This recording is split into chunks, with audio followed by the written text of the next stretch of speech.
My name is Emma Castellane. I'm 34, and I'm a senior underwriter at a commercial real estate lending firm in Charlotte, North Carolina, which means I spend my entire professional life reading property records for a living. Disowned by my own family at 26, I now review deals worth 8 and 9 figures before lunch most days. 3 weeks ago, a man I'd never met in my life called my cell phone at 7:22 p.m. on a Tuesday and said, "I think you're supposed to have this money, not your sister." I didn't understand what he meant yet. But by the time this story ends, I'll tell you exactly how a stranger closing on a condo ended up handing me back everything my own family tried to erase. If you're watching this, comment where you're from and what time it is right now for you, and hit subscribe because you're going to want to see where this one goes. Let me take you back to where this actually started. My grandmother, Louise Castellane, raised me for 4 years of my childhood while my parents worked double shifts at a textile plant outside Gastonia. She had one other grandchild she doted on just as hard, my younger sister, Chloe. But somewhere around the time I turned 15, the affection split unevenly. Chloe was effortless, charming, the one who got invited everywhere. I was reliable, which in my family meant invisible unless something needed doing. When Grandma bought a modest 2-bedroom condo on Lakeshore Drive in 2009 for $210,000, cash, from her late husband's pension payout, everyone assumed it would eventually go to Chloe, because everything eventually went to Chloe. I didn't resent my sister for that, not at first. What I resented was the trigger event. 4 years before my family cut me off completely, my father asked me to co-sign a $60,000 auto loan for Chloe's new Range Rover. At 22 years old, when I was a first-year analyst making $54,000 a year, with my own school debt still hanging over me, I said no, one word.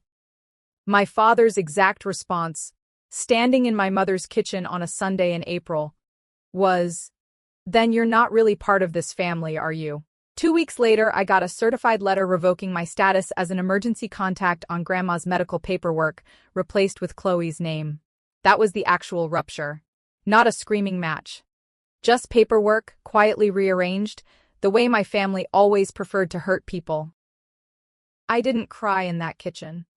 I remember standing very still, feeling strangely calm, the way you feel right after you touch something hot and haven't registered the pain yet. I said, "Okay," picked up my keys and drove myself home. I have never once regretted that no. Year 6, I was promoted to senior underwriter, salary $128,000 plus bonus, and I bought my own townhouse in Ballantyne for $340,000 without a single family member knowing my address. Through all of it, I kept a habit I never fully explained to anyone. I saved everything. Every text my mother ever sent me, every voicemail, every scrap of correspondence, in a single folder on my laptop labeled, with more humor than bitterness, proof of life. I told myself it was nothing.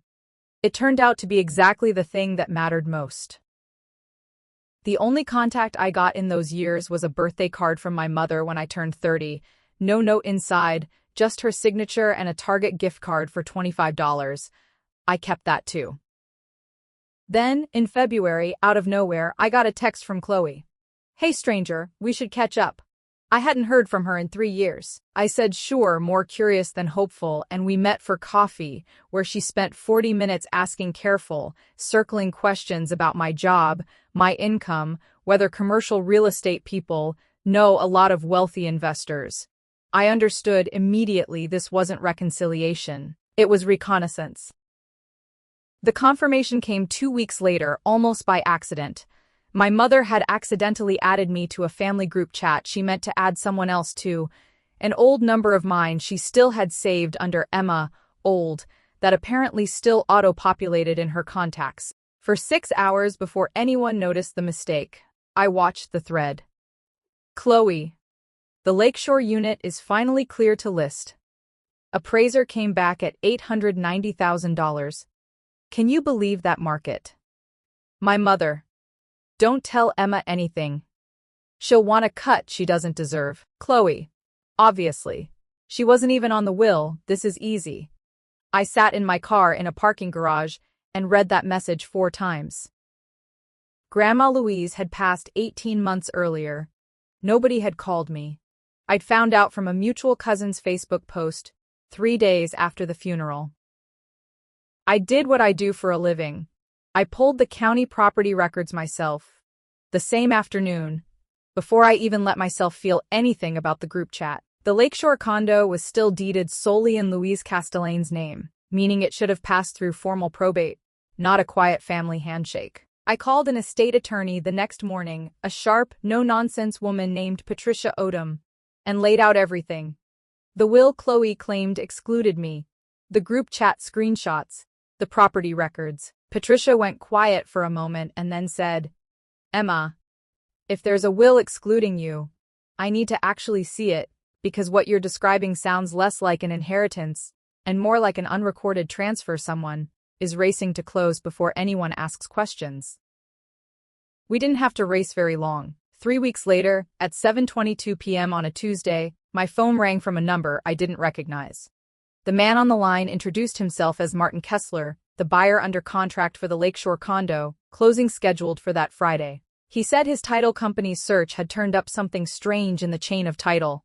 A deed correction filed only 4 months after Louise's death, transferring the property from her estate directly to Chloe. Notarized, but never routed through any probate filing the county could locate. "My attorney flagged it as unusual," Martin said.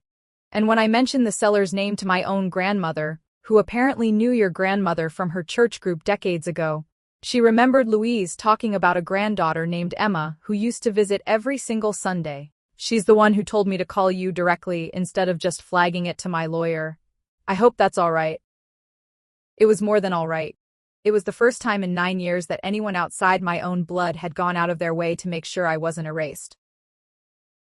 Friday, closing day, I walked into that title company's conference room in a navy blazer, Patricia Odom beside me, a manila folder in my hands instead of a raised voice. Chloe was already seated across the table, mid-laugh with the closing agent, entirely unaware. When she saw me, her face did something I'd waited 9 years to see, genuine, unguarded shock. "What is she doing here?" Chloe said, to no one in particular. "I have every right to be here," I said, calm, my voice even. "This closing can't proceed. The deed you filed was never validated through probate, and Grandma's actual will, the real one, filed with the county in 2019, leaves the condo to both of us equally, not to you alone." "That's not," Dad said. Chloe's composure cracked for exactly 1 sentence. "I needed this. I have debt you don't even know about, Emma. I wasn't trying to hurt you. I just needed this to work." For 1 second, I almost felt sorry for her. Then she straightened her shoulders and said, "You don't even need the money. You have a whole career. I actually need this." I opened the folder and set 2 things on the table: the county-certified copy of Grandma's real will, and a printed copy of her own text message from the group chat. "She wasn't even on the will. This is easy." "Need isn't a legal argument, Chloe," I said. "Documentation is." The room went quiet. Martin Kessler, to his credit, simply said he'd be happy to wait while we sorted out the actual sellers of record. The closing didn't happen that day. It happened 6 weeks later, with both our names on the deed, my half sold to Martin at fair value, Chloe's forged filing formally corrected by the county recorder's office. After Patricia filed a fraud complaint neither of us had to raise our voice about even once. My mother has not spoken to me since. My father sent 1 text. "We should have told you."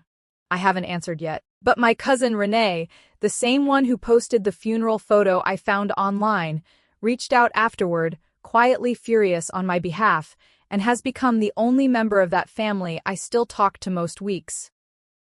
Here's what I actually learned, watching a stranger's phone call undo 9 years of being written out of my own history. The truth doesn't need you to fight for it if you've already kept the paperwork. People can rewrite a story out loud as many times as they want. They can't rewrite a deed. If this hit close to home, tell me in the comments what your family tried to convince you that you didn't deserve. Subscribe if you want to see exactly how this plays out for people who finally stop asking for permission to be believed. I'll see you in the next one.